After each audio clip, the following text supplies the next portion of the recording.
Hey, this is Nica Montford, aka Tech Savvy Diva, Yo, this is Terrance Gaines, aka Brother Tech. and you're listening to and or watching the snobOS show, the show for Apple snobs where we talk all things Apple and then some. Welcome back, everyone, to another week of the snobOS show, whether you are watching us on our YouTube channel or whether you're listening to us via your favorite podcast app.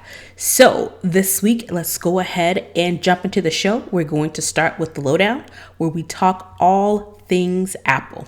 First up, big news coming out of Apple. Apple has officially announced WWDC for 2021. It will be all virtual and it will start June 7th through The 11th. the 11th. And again, this is the Worldwide Developer Conference that Apple puts on every year. This is the second year that it has been virtual due to the coronavirus. And there are some big things expected to come out of this WWDC, primarily new software, mostly iOS 15. Then you have your whole suite of OS upgrades, iPad OS, Mac OS, watchOS, tvOS. Those look to be the big front runners of topics this year. In addition to, I'm expecting to see the new line of M1 Apple Silicon Macs with the larger displays. We already have the 13-inch and the MacBook Air and the MacBook Pro released, and I'm expecting, I think most people are, that the 14-inch and the 16-inch MacBook Pro will be announced during this conference, as well as it's likely that the Apple Glass, the AR/VR headsets, could be announced as well. Again, this conference is all virtual. The graphic came out and people are thinking that the Google Glass may kind of overshadow everything. Because if you look at the image inside the glasses of the Memoji, you can see a calendar icon. You can see a couple of other icons that are in the reflection of the glass. So it could be that these items are in the glasses, or it could be a reflection of the screen. We don't know, because the title of the tagline of this year's conference is Glow and Behold. So I personally think it's the Apple Glass. But you know how Apple likes to throw in their subtle little hints to kind of give you a clue of where things are going. But I think if they do announce Apple Glass, it might in all likelihood overshadow all of the other things that come through with WWDC, including the keynote, including speakers, one-on-one sessions with Apple engineers. So it'll be interesting to see. Last year's WWDC, which I mentioned was virtual, had about 22 million viewers. And we know typically the conference is at Apple Park. And it's usually limited to the amount of people that can show up and can come because of the amount of interactions and, the size of the campus as well. So having this conference virtual, it opens it up to so many more people. So it should be interesting to see another year of virtual WWDC. And what maybe the Apple team has learned from this whole year of having everything virtual, what types of new innovations they may come out with in presenting the content from the conference. So to you, Terrance, what are you looking forward to for WWDC? Do you think there are going to be any surprise announcements as far as hardware is concerned? Maybe not hardware. I think last year they came out with the developer kit, which kind of first gave people the first glimpse of the M1 Macs through the Mac Mini developer. I guess they call it a developer kit, but it included like a Mac Mini with the M1 processor. I'm not sure if they'll do that again as far as release new hardware, but like you mentioned with the Apple Glass, that wasn't the first thought that came to my head with the picture, but I can very well see them announcing Apple Glass and kind of giving us a high level overview of what they think it'll be able to do. I'm pretty sure we may not get what it'll actually look like, but if I were to bet on anything, that would probably be the highlight of WWDC, is our first thought from Apple as to what they'll think it'll do, what they'll think it'll look like, because the image alone, they wouldn't have did that for no reason. Right. It's always innuendo behind any of the graphics that they release for, whether it's WWDC, whether it's for an Apple event. It's always some subtext Right. in what they present. And the only other thing I'm looking forward to is how Apple is going to make it easier for us to live with the pandemic, because I think everybody's kind of mentioned that even though the vaccine is starting to be more mass produced, more people are eligible to receive it. I think we're going to be living with it for quite some time, maybe even for the next 2 years. So it'll be interesting to see what sort of technology Apple creates, what sort of apps they develop, what sort of the apps that they partner with maybe the government. That's what I'm hoping. I'm hoping the government, this current administration, does a better job of integrating technology with the pandemic. And what I mean by that is apps, whether it be vaccination passport apps, whether it be, easier ways to let people know what their vaccination status is, whatever the case may be. I'm definitely looking forward to Apple being more, not just Apple, Google, Microsoft, whomever. But since we're an Apple show, we're going to talk Apple. I'm hoping that Apple, really, really puts its foot in, making it easier for us to live with this pandemic. And I to agree with that, we already have the Health Kit app on iOS devices. And I can personally see that how it can be leveraged in its existing, manner to help keep people informed and prepared to go out into this brave new world of living with COVID still lingering around. So I'm interested to see what iOS 15. There's been some leaks already about what's going to be in iOS 15. There have already been some leaks as well, and rumors as well about iPhone 13, about what it's going to encounter. But I'm of the mindset that if they are going to do a presentation on the Apple Glass product, that's probably really going to overshadow a lot of the other items that are on the list, because I think Google Glass, they had something out and that didn't quite work. And so since it's a mixed use headset, meaning AR and VR, if they can find a way to combine both of those things into one product, that would be pretty innovative, instead of having two different headsets for your virtual reality type of interactions with your gaming. Or I think we like you mentioned before, since we are in the pandemic, going to sporting events, concerts virtually, but through these glasses, and also, instead of having to look at your phone for directions, have it pop up on a little screen on the Google Glass. So I'm really interested to see the type of progress that they've made with this Apple Glasses, to see, where we really kind of go with this and what's on tap. So, the conference should be pretty fun. I know I got the email about registration. Was it earlier this week, maybe? So I'm looking forward to attending some of the sessions like I did last year. So pretty excited.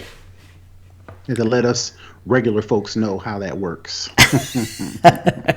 But I mean, a lot of people can watch previous and current WWDC sessions. You don't get access to everything, but you can see some of the sessions Right.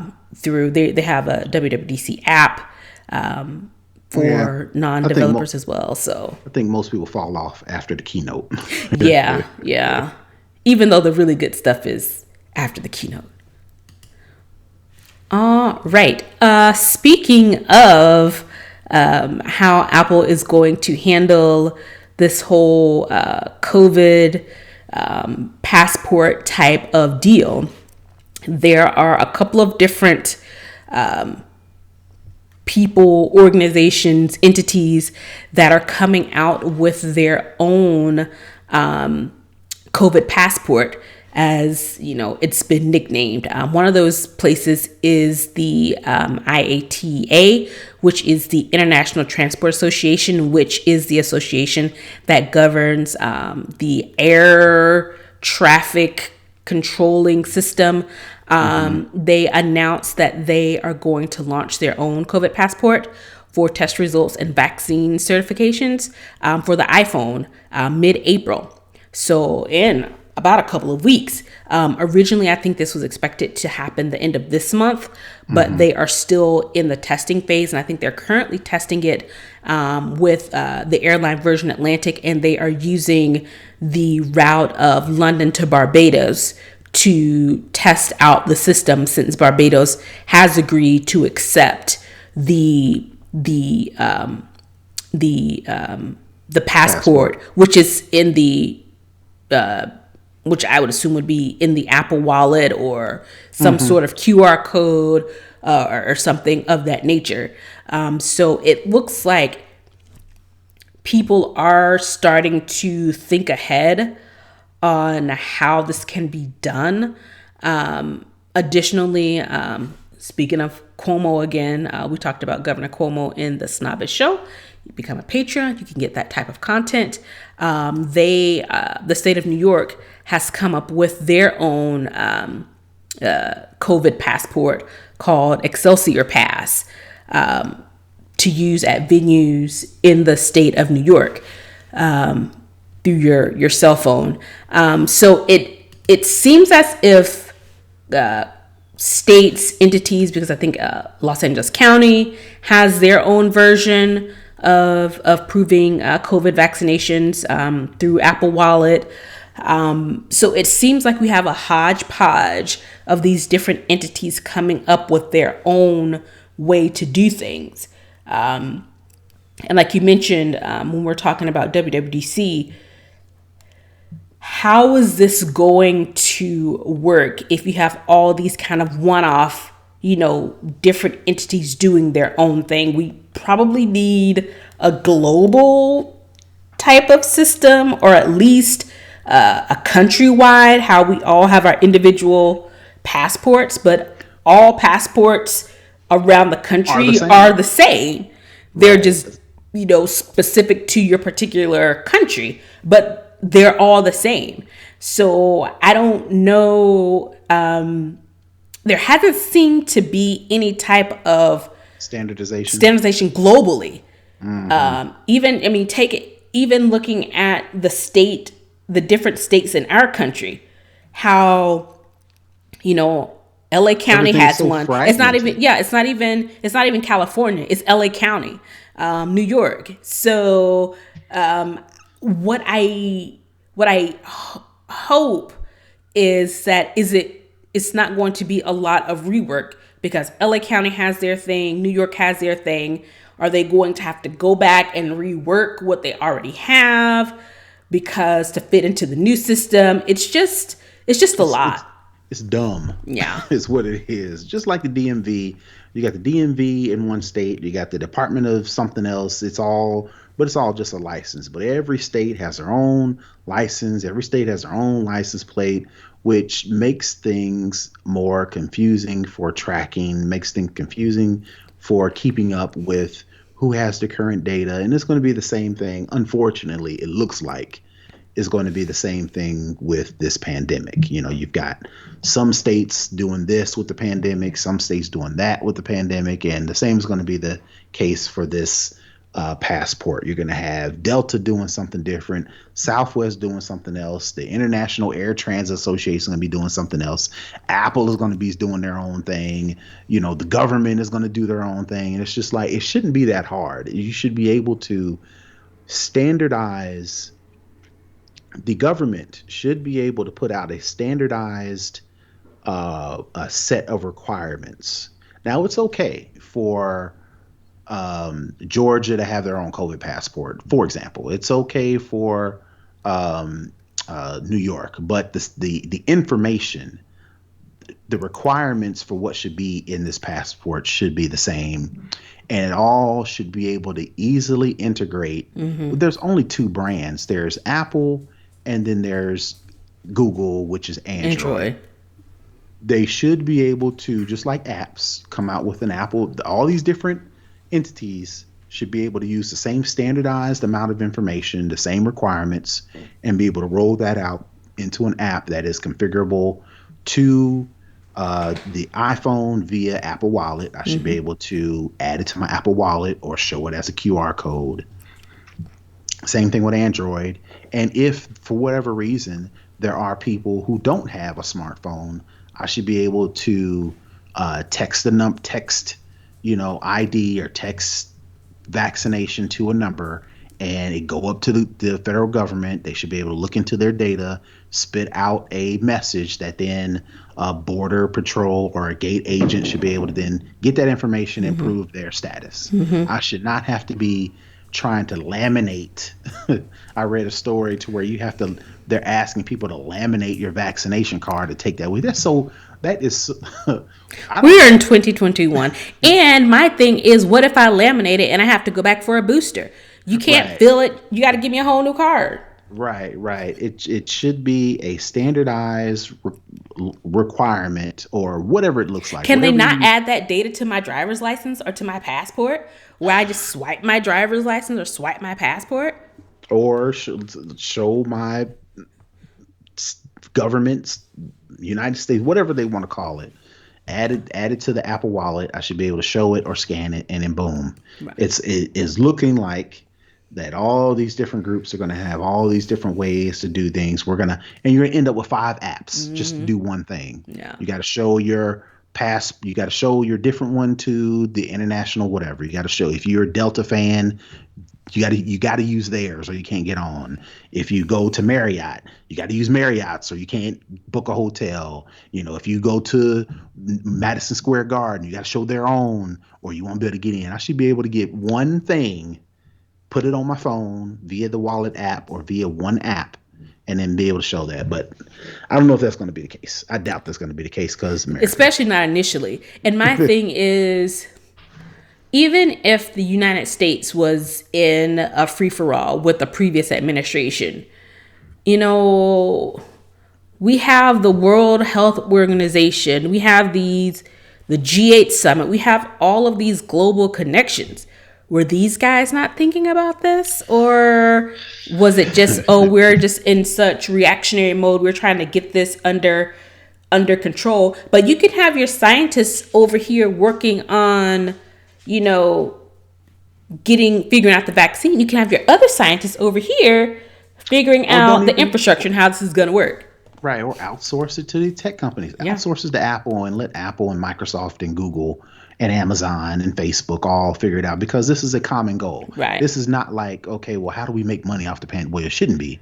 How do we make money off the pandemic? But it is. This is a pandemic, right? So all these companies, all these tech giants, all these travel, whatever the case may be, should be able to put their input and come up with one standardized way for us to be able to show proof of vaccination and be able to quickly show that information to whomever need to be. And it shouldn't have to be 50 million thousand apps to do one thing. Because we have the tech and we have the people who can build this. So it shouldn't be, but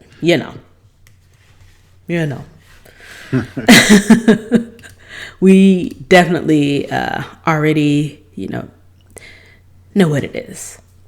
All right. The next thing on the docket, I don't think we've really talked about it on the show the last couple of weeks, but all of the what's going on with the AAPI community as it relates to violence towards people in that community.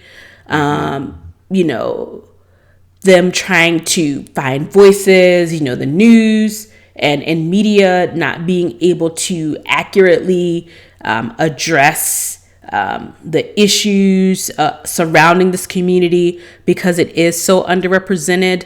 And one of the things I think that has come out of this is the racial discrimination and the preconceived notions when it comes to Asians and Asian Americans and Pacific Islanders as well. Specifically, when it comes to Asians, in Apple's iOS, they have the update coming out, and it's going to block the word Asian from coming up in the search results when it comes to adult themes. So the Asian community is highly sexualized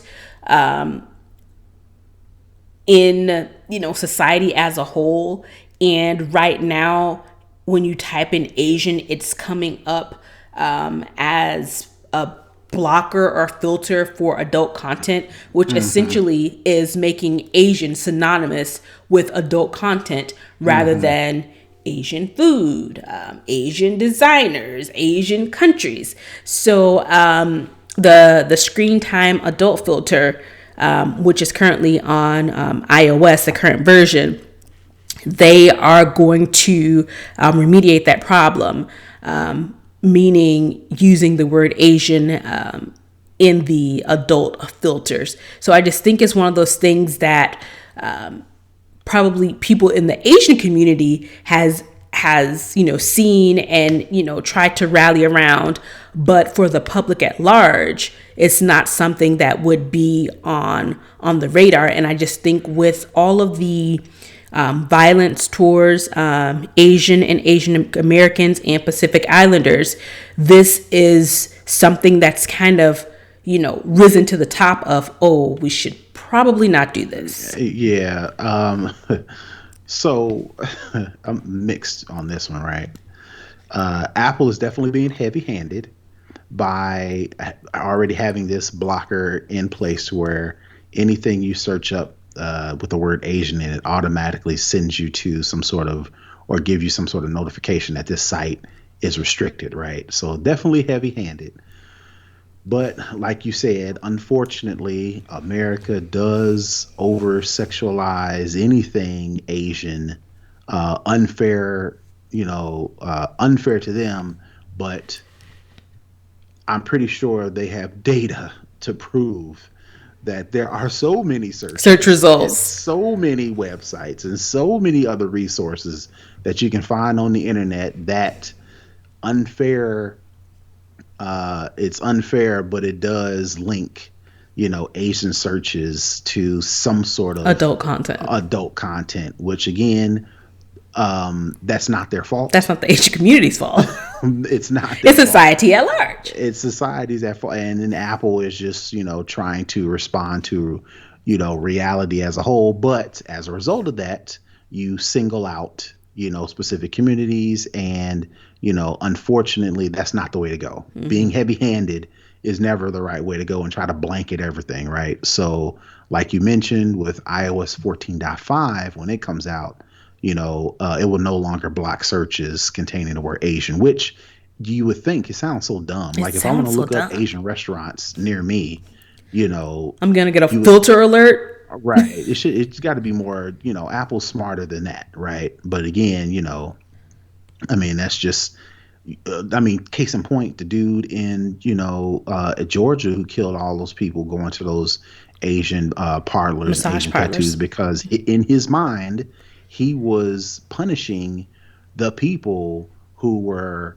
making him have these sexual thoughts, and he automatically associated his sexual addiction with his addiction with Asian people. And again, that's just almost on a macro level similar to what Apple is doing right here. It's just like, okay, well, let's just let's just block Make it everything easy. with Asian Yeah. because it's not fair. No. And I do want to make sure we give credit to iOS developer Stephen Shin, Shen, as the developer who discovered this problem and reported it to Apple back, it says, at least around December of 2019.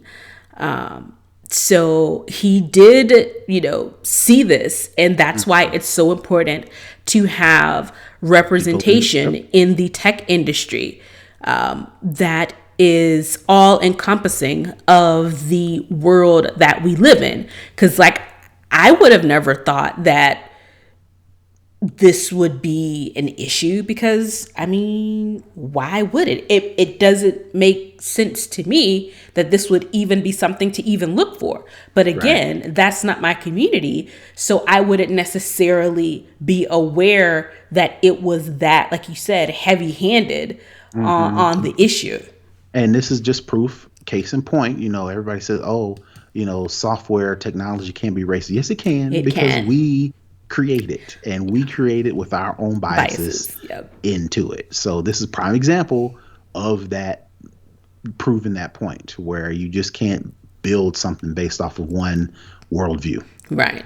And based on Mashable, the article that we're reading from is actually from Engadget, but Mashable said that when they installed the 14.5 iOS beta version, they were able to successfully search for terms that included Asian food, Asian actors, Asian art. I mean, just the thought of trying to look up an Asian actor that would get you blocked, or Asian food would get you, some sort of adult content warning is really pretty wild. But on the flip side, if we have to take something positive from all of the devastation that has, happened here in Atlanta with the mass murder of the mostly Asian women at the Asian massage parlors here.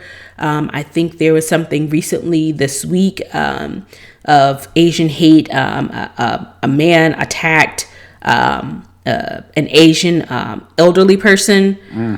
So, it all kind of brings it together that we have to we can't be so close in our own circle that we miss broader themes. And it's just having some compassion, or taking our blinders off from what, impacts us directly, to, try and see things a little bit differently from someone else's perspective. So I'm glad that technology is catching up, and hopefully, it will further diversify and make sure that no one particular group is singled out for something like this.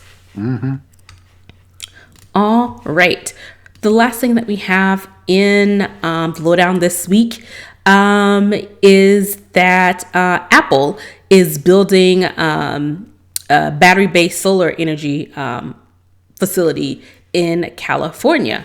And the reason why I wanted to bring this up, we've talked about the Apple Car multiple times, and we were trying to figure out how would Apple manufacture the cars here, manufacture them somewhere else. And it looks like to me on the surface level that if they are going to have this battery-based renewable energy type of facility in California, that some of the Apple Cars parts, or maybe in whole, will be built right here in the United States.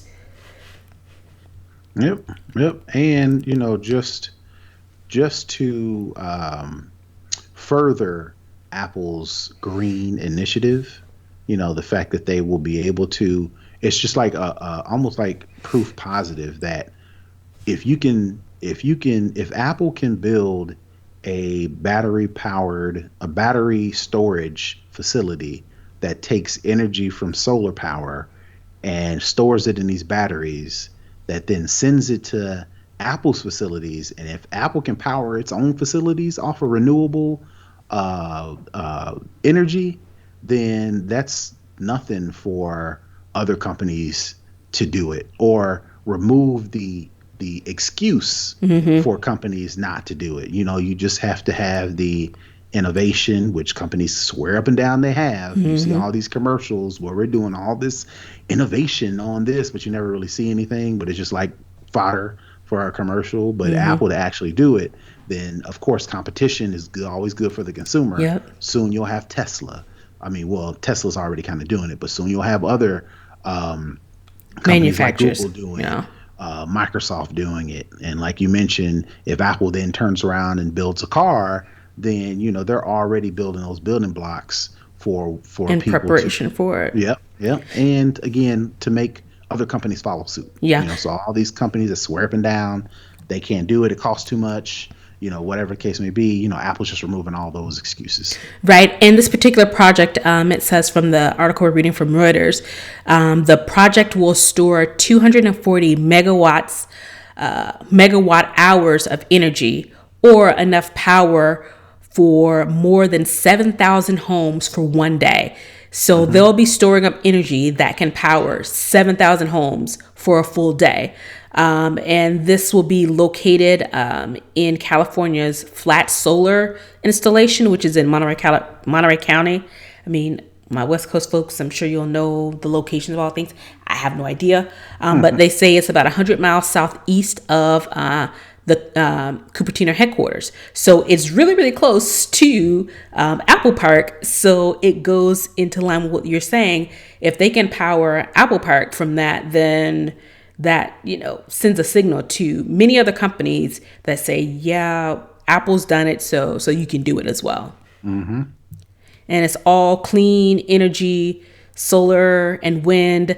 So it's reducing, Apple's carbon footprint, which they've been, on task to do. Every Apple event, they talk about how their devices are carbon neutral and reducing the carbon footprint. So it's just another level of them, truly saying, we care about our planet. We want to do what we can to reduce the waste.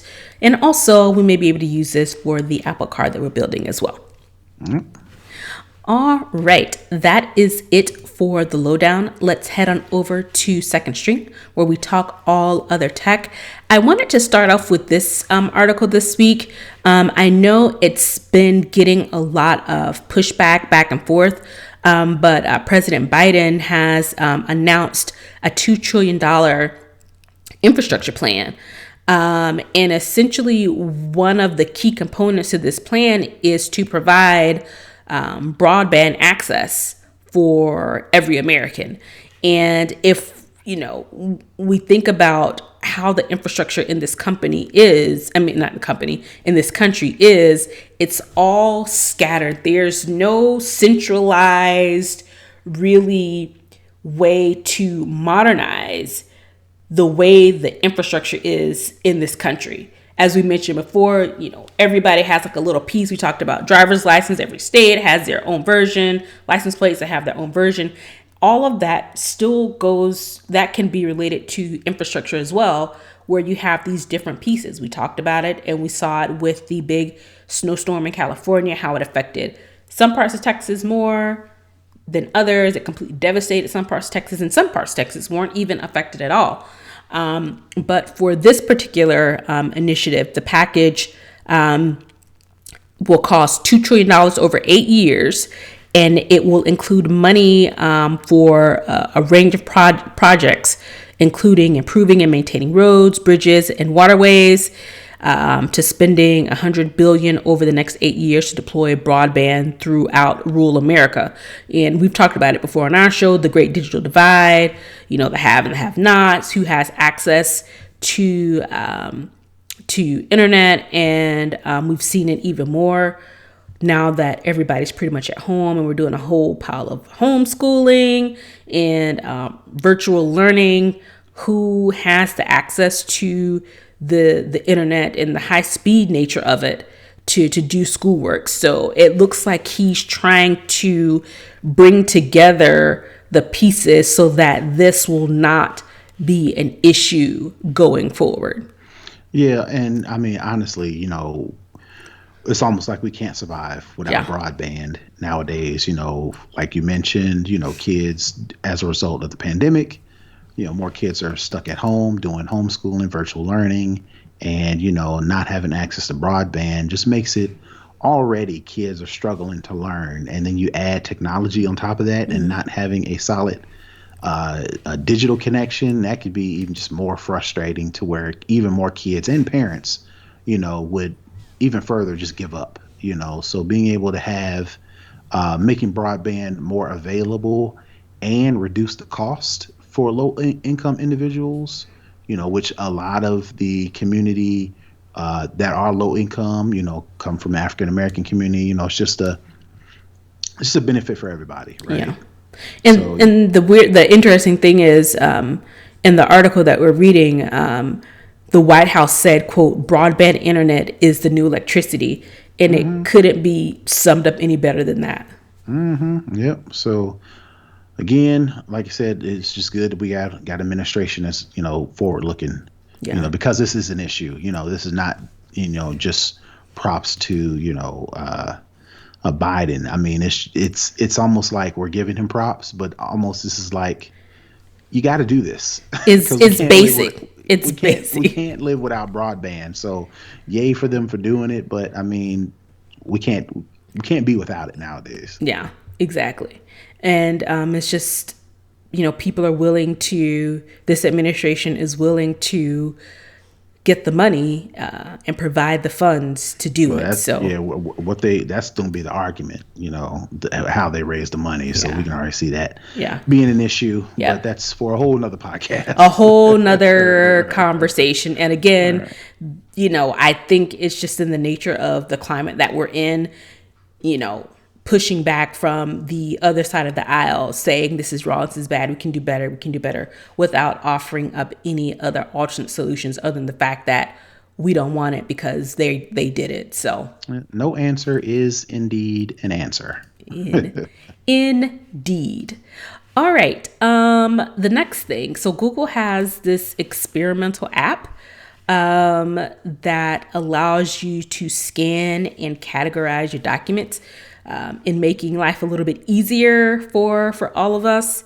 They are using AI to sort through the various receipts, bills, in your phone. The app itself is called Stack. And it's using Google's enterprise grade technology. It looks like it's called Doc AI, which analyzes and categorizes your documents intelligently. So it's not necessarily, you having to really, move Do things anything. over or search through it. Create folders. Right. It seems as if this app will do that for you. And again, I think it's just one of the ways that we are using technology to make our lives simpler. Of course, it always introduces in other aspects, but on the surface, the idea that this app can, make things a little bit easier, especially for small business owners, independent contractors, creators. It can make your life a lot easier if you're a one woman or one man or small team show. Right. And, most of those one man, wears many hats, one woman show, a lot of them use their mobile device, on a regular basis as their business. Right. So it's good that technology is coming out like this that makes it easier for people to run their businesses or to run their households on their mobile devices. I'm kind of side eyeing the fact that it's Google doing it. And So, currently, it's only available on Android, so you can't get it on well, any not just Apple that, not devices. just that. Two reasons. Google The and first data. reason is Google and data. That's number one, right? Because they are notorious for figuring out how to get our data to do other things. I haven't done the mental gymnastics to figure out how they could use this to sell us ads, but I'm pretty sure they know. Number one. Number Yeah. two, Google is notorious for coming up with some great technology and being like, yeah, we off that. We ain't doing that no more. So I could see a business using Stack as a core essential way to run their business. And then in 2 years from now, Google is like, we're closing that down. We're a little ADHD. We found something better to play with, so we're gonna go do that now. But I am I am hopeful that this will spur other companies maybe to come up with something similar to then roll out to where it does make it easier, because this is definitely something like this is a godsend for me, because I am we talked about it earlier in the show, my consistency sucks, but I do try to force myself and my family to where when we get important documents, I've got repeatedly tell my wife, look, you got to scan it and you got to put it in this document and you got to put it on this server and you got to make sure you're connected to this. All the way our family, organizational structure is set up, it is super techie, and I'm the only one in the family who knows how to make it work. Right? Yeah. And every time my wife goes to scan something, she's got to listen to me preach about this crazy setup that I got that lets us scan our tax documents. But for something like this, it would make that a whole lot easier. Again, like I said, I wish somebody else pick up the mantle other than Google so it can last longer than 2 years. Well, the thing is, apparently Google has their own internal startup incubator.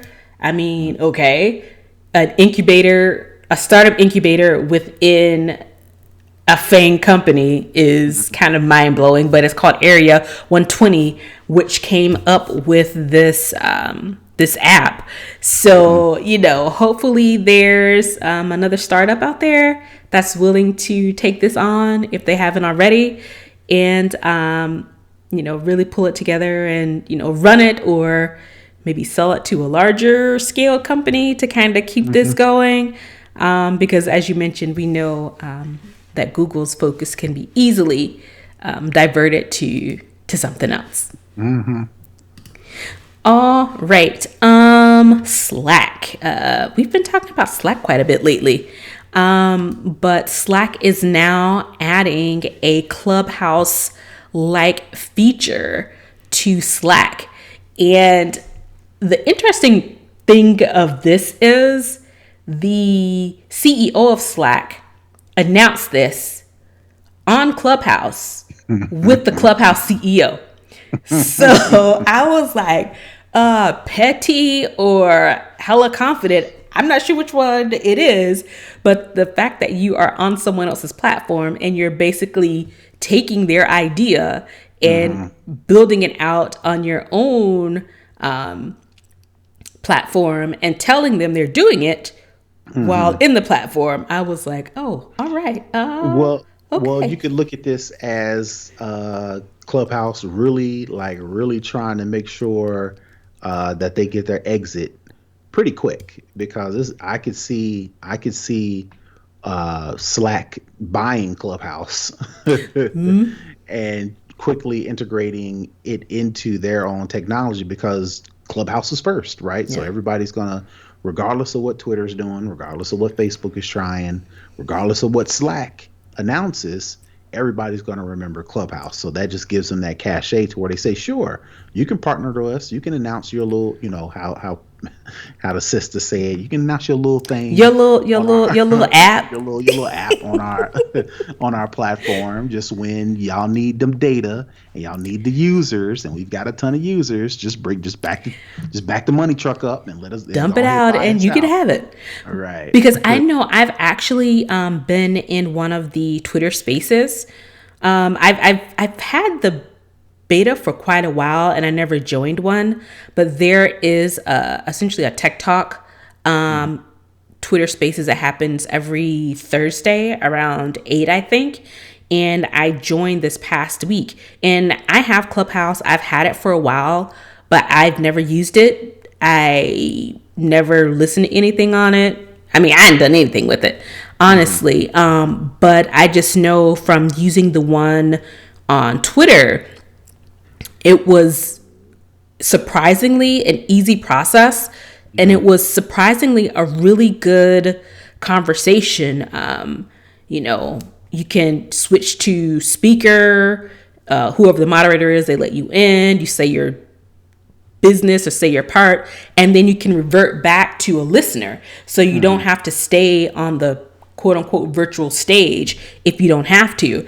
And, for me, I stepped on the stage a couple of times, and, toggling back and forth was quite easy. And the experience itself wasn't bad at all, which kind of leads me to maybe want to check out one of the Clubhouse rooms, but I just hear it's so chaotic over there, and it wasn't chaotic at all on the Twitter Spaces, but it could be the people who are running it. But right. I can definitely see this audio feature going across pretty much all the social platforms. We've seen it at Twitter.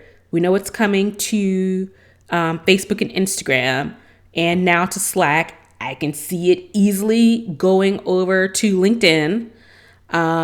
So I think it's one of those things where, like you said, Clubhouse was first. They did come up with this, concept, so to speak. But I mean, all of these other tech companies, most of them are FANG companies. They have the technology, they have the resources to build their own, rather than use Clubhouse itself. They can easily build out their own and ramp it up pretty quickly. Mm-hmm. Or, like I said, just buy Clubhouse. Yeah. So again, that goes back to why Clubhouse, in my opinion, didn't have no problem letting Slack announce what they're doing on their platform, because it's like, look, you can try, but eventually just let us know when you're ready to buy us, and we will hand it over for the right amount of money. Billions of dollars. I can see the Clubhouse people making billions of dollars on something as simple as a voice feature. Conference call. Yeah. Conference call. That's basically what it is. Yeah. Voice chats. Also in this article, in addition to adding a Clubhouse-like feature, Slack is also going to add stories, possibly. But I don't really like stories. I've never looked at a Twitter feed because it's too much. I think I may have accidentally looked at a Facebook story, but it's not something that I go for.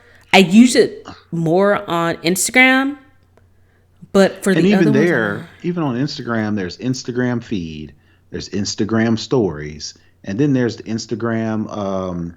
What's the thing all the kids are doing now? The TikTok. Thing. I forget what it's called on Instagram. The Reels is what they call it on Instagram. That's 3 different ways to share content, right?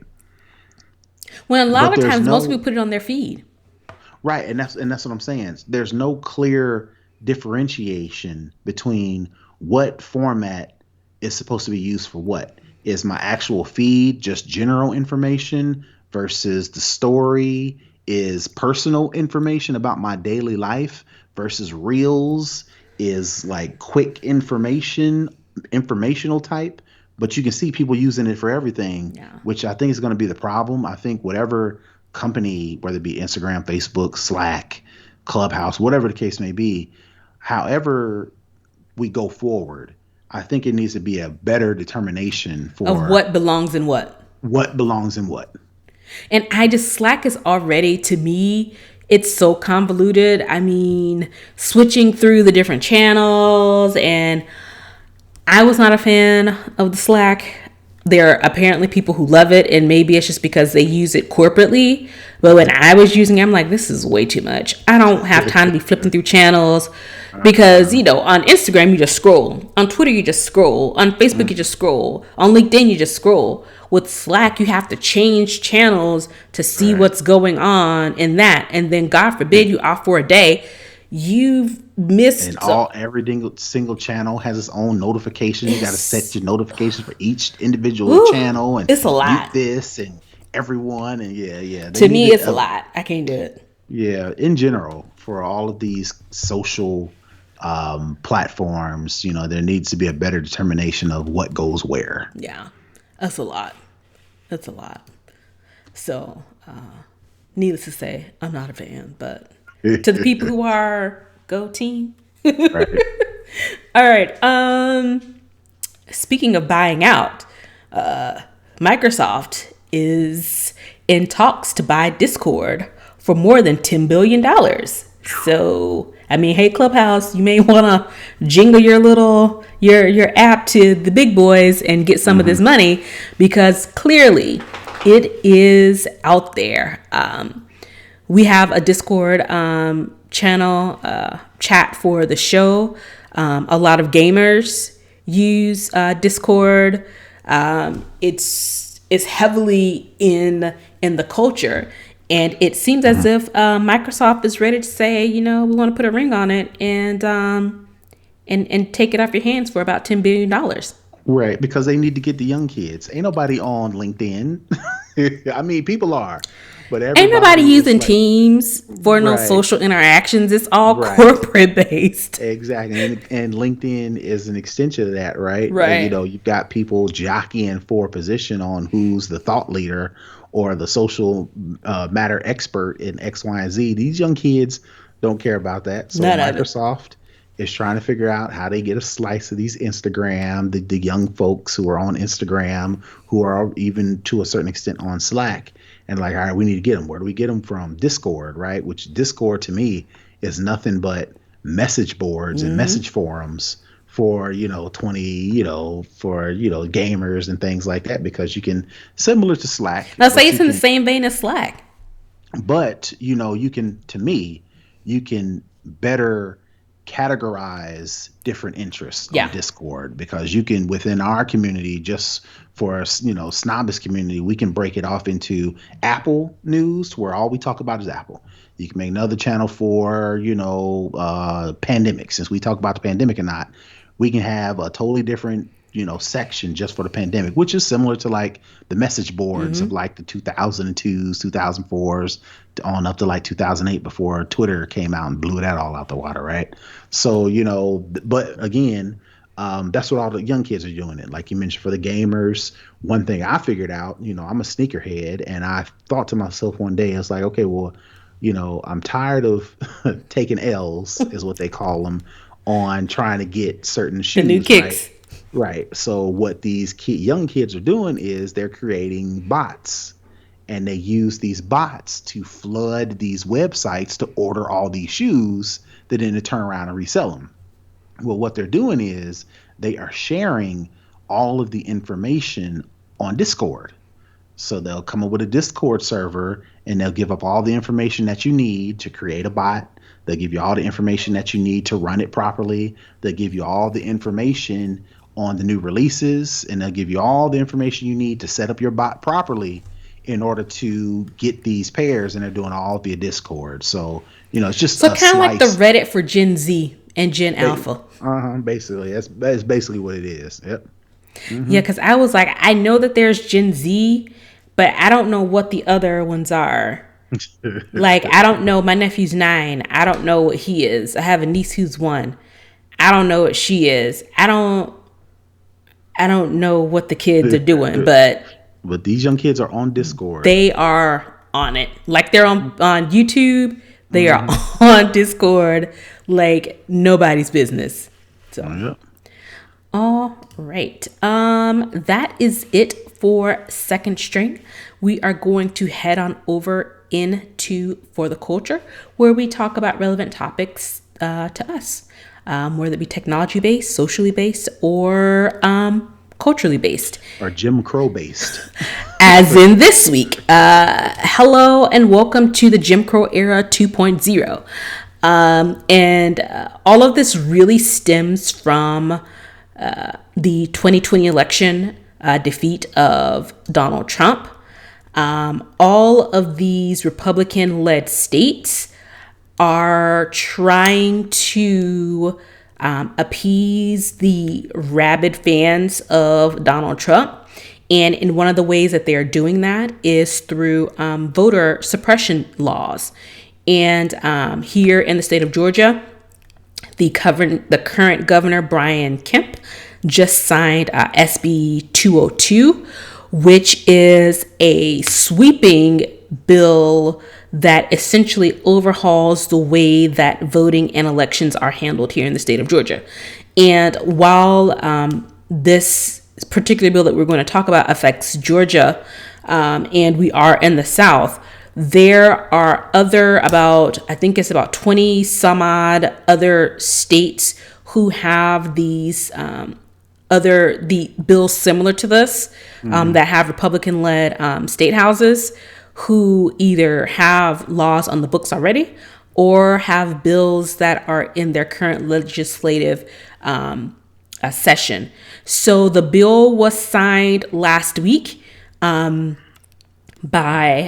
Brian Kemp and the Republican-led state Senate and state House of Representatives. The lieutenant governor, the secretary of state, most of the elected officials on the upper state level are Republican based. We have the Republican majority in the state house, as well as in the state house on both sides, the state representative side and on the state Senate side.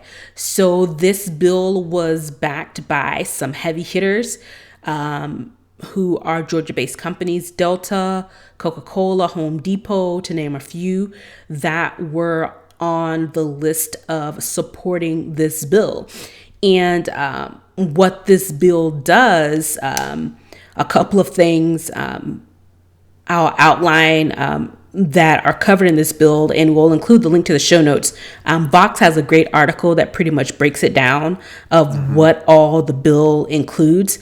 But one thing that has been getting a lot of press is that it is now based on this bill, it is law that it is a criminal offense to give food and or drinks to individuals standing in line to vote. The Secretary of State is no longer the head of the state election board. That's the important part right yes, there. That is now appointed by the legislature. And I just mentioned that both sides of the legislature in Georgia are both Republican held. It has 5 seats. 3 originally were elected by the legislature. Now, the other 2 seats, the chairman of the board and another seat, are all now appointed by the state house. So essentially, the state election board can overturn any voting results that they don't necessarily like, because they can determine which votes can be disqualified. And if you'll remember, during the election in which Joe Biden won the state of Georgia by 11 some odd thousand votes, Trump was on with Raffensperger in his office saying, we need to find those votes plus one. This particular article of the bill essentially gives them that privilege now. In the runoff elections, the period of the runoff time has now shrunk down. They can remove ballot boxes, and they can now place, before in Georgia you had external ballot boxes, so you could drive up to, say, your local library and drop in your ballot box. Now the ballot boxes have to be moved indoors. So if the building where you would drop your ballot off is closed, you can no longer access the ballot box to drop it. Or just make it more inconvenient. Yeah, make it more inconvenient for them. Now you got to stand in line. Now you got to go through all the process, which is completely defeats the purpose of a ballot box in the first place. Right. Yeah. So all that equals up to, they are making it harder for people to vote. When they were the ones who came up with the rules that they're overturning, when it benefited in the state of Georgia, at least the Republican Party, it was fine.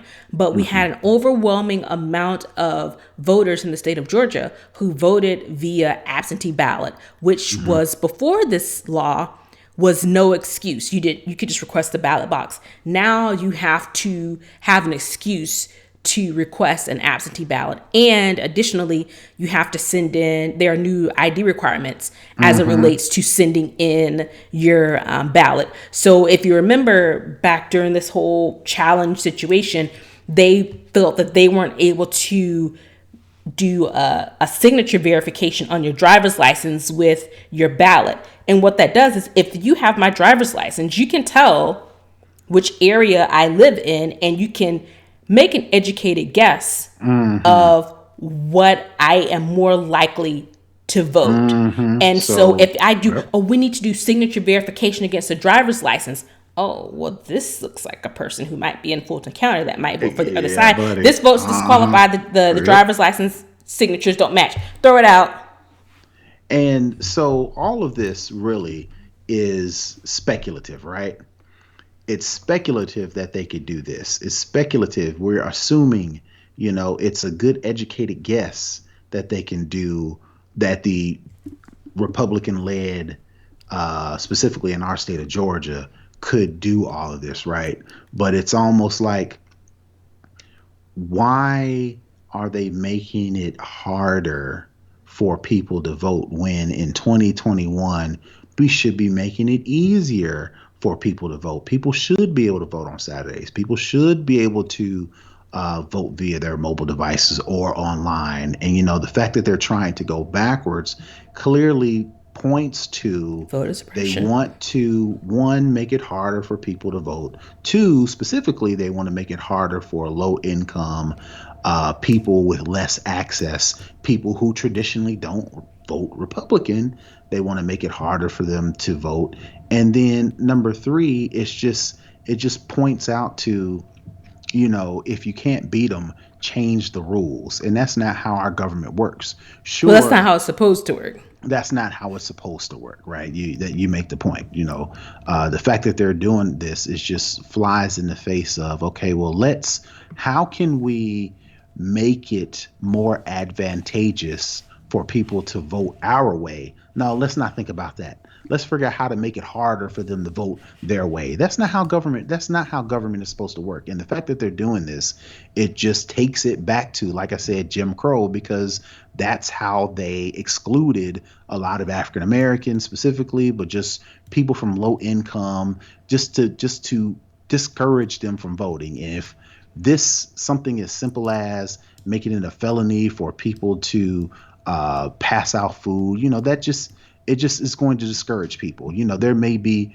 the ideal is to discourage people, but what I'm hoping is going to happen is, again, enough people get angry at this and will rebel, and then vote in greater turnout, which this may be the demise or may backfire for the people who actually put these changes in place, because people are going to be so upset that they're going to come out and vote in larger numbers, regardless or in spite of all these new laws that they put in place. And then will be interesting to see how they react to their own rules that they put in place that end up being their demise. So I'm definitely, while I'm disgusted at this, I'm halfway like, yeah, I can't wait to see what the excuse is going to be next time when Kemp loses his seat, when Georgia becomes a Democratic-led state. It'll definitely be interesting, because as much as we like to get on Democrats for not having the balls to actually fight fair, or not fight fair, fight against something like this, it'll be interesting to see if Georgia really turns blue, not just for the presidential election, but the actual state itself. It'll be interesting to see the new Democrats in power, how they react to these laws that then the Republicans put in place to clearly suppress the vote. Disenfranchise people. Yeah. I mean, clearly they're trying to suppress the vote. There's Obviously. No explanation. Even Stephen Wonder can see this. Right. There's no explanation that Republicans can come up with outside of, we call the shots, so we get to make the rules to legitimize these rules. Right. Because at the same time, I hope it backfires. And we do have a bit of precedents that alludes to that, because these voter suppression laws aren't anything new. If you will see in the last election, not just in the presidential election, but in the primary, in some of the earlier voting contests, the lines were longer in typically Black and brown neighborhoods, and typically Democratic-led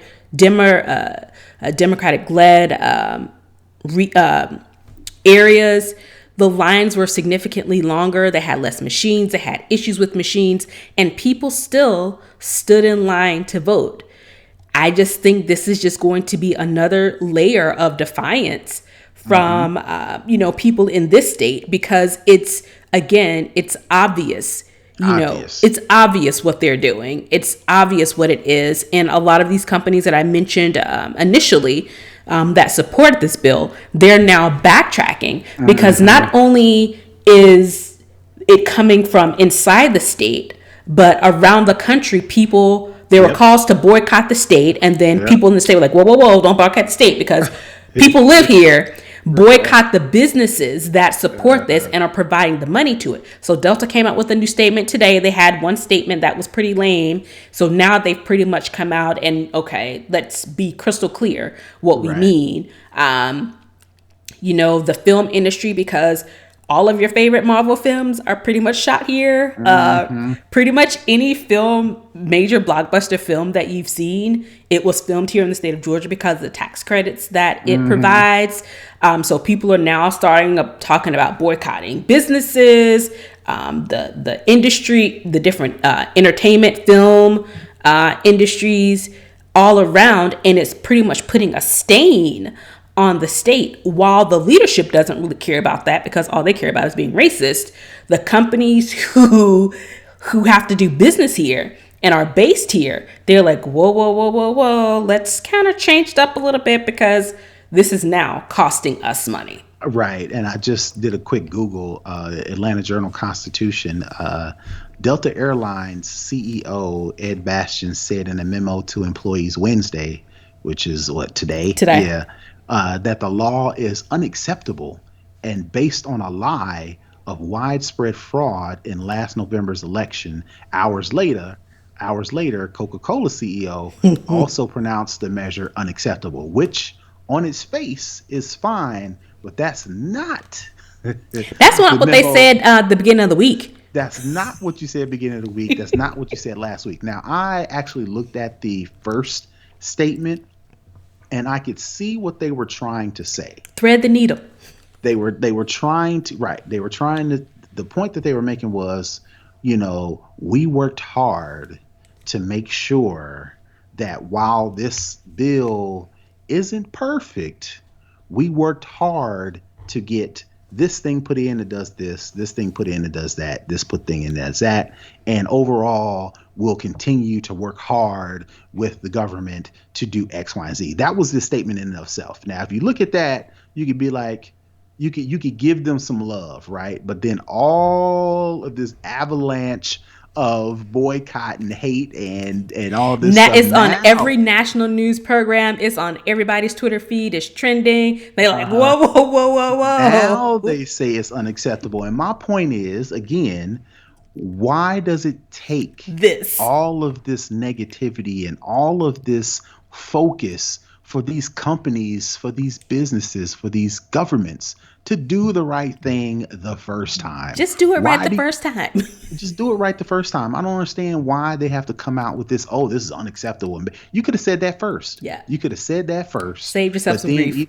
And then said, well, it is what it is. We find this unacceptable. This is foul, but we're going to work harder to make sure. You could have said that first. Mm-hmm. The fact that you're backtracking means that you knew there was an issue with it the first place, and you tried to thread the needle instead of taking a stand and doing what's right the first time. Yeah. And another layer to this is Representative Park Cannon. She's a state representative right here in Georgia in the Metro Atlanta area. She was arrested and charged with 2 felonies. What was her crime? Knocking on the chamber door where the bill was being signed. So the bill was signed in a closed door meeting with Governor Kemp and some of his lackeys, for lack of a better term. And if you saw, I've seen some memes about it. If you look at the actual image, they're in suits, but they're sitting in front of this big painting of a plantation. And, some people, of course, photoshopped it with the Klan hoods on it. Because, Yeah. it really is... Imagery. Yeah. The imagery is there. It really is Jim Crow without the Klan. It's Jim Crow in suits. They don't have their Klan hoods on. They're not burning a cross. But what they're doing basically surmounts to that.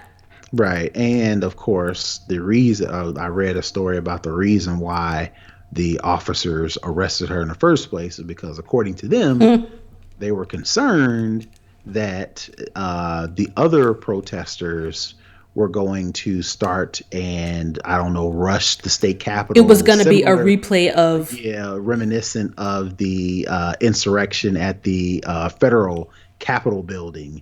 And nowhere in any of those pictures, any of those videos, was there anybody else. There was nobody else there. It was a lone congressman who had the right to be in the building because she is a representative. This black lady in a suit knocking on the door. But, it wasn't an insurrection, though. Right. According to them. It was patriots going into a building to request their government to hear them out. Yeah, it's just clear, like you said, that micro, aggression, that, one instance, you add it all up, and the purpose is clear as to why they want to do something like this, because I think Georgia flipping blue for the presidency probably scared a lot of them. And the Senate as well. So we took three national races. It scared them, and they kind of foresaw things to come. So there's let's move the goalpost. And also, in addition to, the loss, the wins from the presidency and the Senate, it's all this is based on the big lie. That somehow this election was stolen, even though during the time that all this was being challenged, both the governor and the secretary of state said that this was the most secure election in history. So if it was the most secure election in history, why do you need all of these things? And what it boils down to is being a way to show the sycophants that follow Donald Trump that showing to them, proving it's a way that it seems to me it's a way of them being able to prove that it'll be fair, but it'll only be fair in the way that we want it. And not just that, their jobs wasn't on the line then. Their jobs are on the line now. Yeah. So it's like, oh, well, wait a minute now. And you mean tell me in 2 years they may do the same thing to me that they did to Trump and his and two senators? It's whoa, slow down, buddy. Let me change this right quick. So I think that's another reason too. It's easy for Raffensperger, it's easy for Kemp to say this was the most secure election because they butts wasn't on the line. Yeah. Now they butts on the line. Let's move this goalpost back a little bit. And the state senators who are up for re-election, the state representatives that are up for re-election, all these these statewide elected jobs, they're up for grabs, and they're like, oh crap. We may, because people say, oh, we're purple. I don't think we're purple. I still think we're firmly red, because the state and the local elected officials are still very much Republican. Nationally, sure, you can say we're blue or purple, but for the day-to-day, everyday lives of the citizens of the state of Georgia, it's very red. And again, it goes back to, instead of the Republicans making their party, making their beliefs, their stances more appealing to the broader populace, which is what you're supposed to do. Let's just go ahead and change the laws, which again flies in the face of what our government's supposed to be in the first place. And it flies in the face of democracy. Point blank. Period. Yep. All right. That is it for the culture. Let's head on over to the hookup. I actually have a hookup for this week. I'm so proud of myself. I'm like, oh my gosh, I have one. So it came about on Twitter. Someone was talking about how their screen time came up and how they wished it was a way that, they could, set their apps to not, so that they wouldn't be on their apps all the time. And built into this iOS version, there is a way that you can do that. So you can set a time limit for specific apps or for categories. So you go to settings, screen time, and app limits, and then you click the add limit button. And this is where you can customize it a bit. You can select a particular app, or you can select an app category. So say if you want to do socials, you want to limit your time on your social medias. If you want to do all of your social media apps, you just click on the socials, or you can expand it out and say, okay, I only want to spend a certain amount of time on Twitter. So then what you do, you can select the time limit. You can say, I'm only going to spend 2 hours a day on Twitter every day. You go in and you make those selections and you press the add button. And what this does is it changes your icon to, it grays it out and it puts a little like hourglass icon next to it. So if you say, I'm only going to be on Twitter an hour a day, you reach your hour, you open up the app and it'll say, hey girl, you have used up all of your time. Of course, you can bypass that and say, ignore or whatever the case may be, but it is a way for you to at least be cognizant of when you're going into the app and when you're going into it over the time that you've allotted yourself. So just a way to kind of keep you on schedule, keep those numbers down when you get your screen time report at the end of every week. Just a way to kind of keep you focused and off the social medias, particularly for me, this week has been a lot when we have the voter suppression stuff. We have the Derek Chauvin trial going on. There was another domestic violence elevator situation with two popular rappers. And it's just things that I was like, this is way too much. I do not need to see any of this. It's just a way to kind of shift your focus, because personally, there's some other things that I need to be doing outside of just scrolling the timeline and getting my giggles on or whatever. It's just a way to kind of say, okay, let's get you some focus, girl, and get you, on track to do some of the other things that you have on your list you want to get done. Right. I mean, again, it's a good tip, but it all depends on when the limit comes up. Will you heed the warning that you can no longer be using whatever app? You still can go in and overwrite that. But again, this only is beneficial if that you have once some you get self-control. right. If you have the ability to say, you're right, let me get off this app, you gotta heed it and pay attention to it in order for it to work properly.